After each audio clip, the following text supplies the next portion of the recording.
Invité ce soir est le député de la 2e circonscription, Lénaïck Adam. Bonsoir.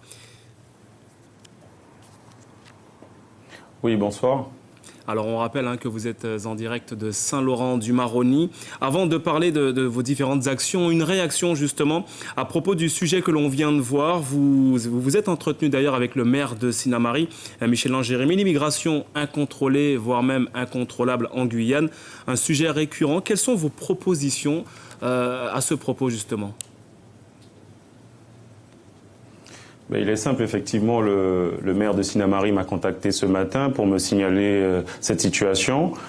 J'ai tout de suite rédigé un courrier avec lui que nous avons co-signé pour interpeller donc le ministre Gérald Darmanin, mais aussi la ministre des Armées, sans oublier le ministre des Outre-mer, puisque effectivement, il faut que l'État prenne ses responsabilités sur le contrôle de nos frontières, puisque quand ce travail n'est pas fait en amont, ça devient le problème des collectivités, comme nous pouvons le voir, puisque là, c'est le maire qui doit gérer sur le terrain ces clandestins, puisqu'on voit le cas aussi à Cayenne, et ça devient plus que lourd, et donc il faut rapidement que l'État, mais aussi le gouvernement puissent réagir sur cette situation qui devient pénible en Guyane.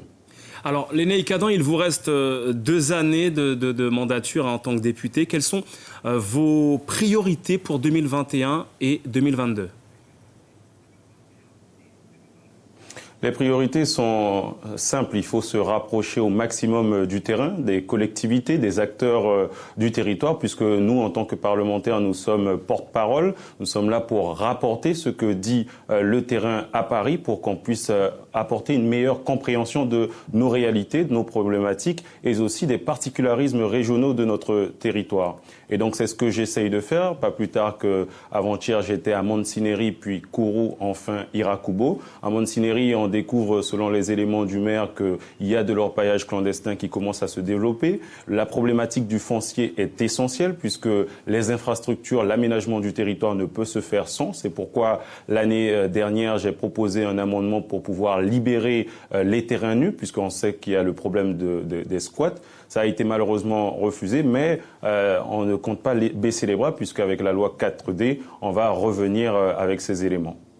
Alors, Lénaïck Adam, selon vous, quels sont les enjeux prioritaires d'un autre scrutin attendu, notamment les élections à la CTG, pour cette prochaine mandature? Quels seront ces fameux enjeux pour donc, la collectivité territoriale de Guyane?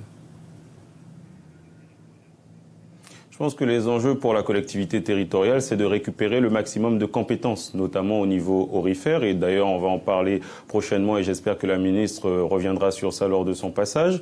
Il faut que la CTG puisse récupérer la compétence au niveau aurifère, puisqu'on voit qu'il y a des difficultés. On a une véritable problématique et difficulté avec l'ONF qui doit être réglée. L'ONF n'a pas à régir ou à dépasser son périmètre de compétences. C'est ce qui se fait malheureusement en Guyane. Et donc, j'espère qu'il y aura des annonces à ce niveau-là. Maintenant, la CTG doit poursuivre son travail de maillage du territoire, puisque la CTG a un siège à Cayenne, mais effectivement, dans tout le territoire, dans les différentes sections, on a besoin de ressentir la présence. C'est ce qui se fait, c'est ce qui le président de la CTG continue de faire en investissant massivement dans tous les territoires de Guyane. Il y a le numérique qui est très attendu aussi, puisque dans l'intérieur, on voit que ça peine toujours. Donc, il faut poursuivre les actions à ce niveau-là.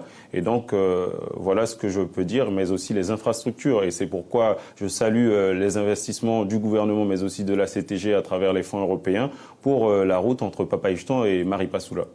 Concernant votre investissement personnel, vous étiez conseiller territorial, Lénaïck Adam. Dans la prochaine campagne électorale à venir cette année, pour ces élections, vous serez candidat, vous serez sur une liste ?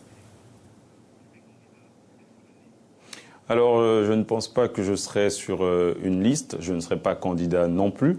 Et donc, je vais poursuivre après nos discussions avec Rodolphe Alexandre, avec les équipes, puisque moi, je maîtrise davantage Saint-Laurent-du-Maroni, un peu dans d'autres communes dans la circonscription.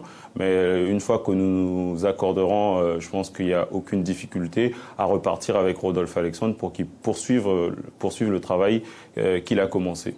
Est-ce que cela veut dire que vous serez de nouveau candidat pour les législatives en 2022, l'année d'après ? Pour les législatives, on ne peut pas encore se prononcer, mais en tout cas, il n'y a pas d'obstacle à l'horizon pour une nouvelle candidature. Mais vous avez, j'imagine, déjà une idée, puisque toutes les échéances, notamment les élections municipales, vous ne serez pas candidat, vous le dites. Donc, vous avez une idée. Non, bien sûr, c'est pourquoi je dis qu'il n'y a pas d'obstacle à l'horizon pour une nouvelle candidature.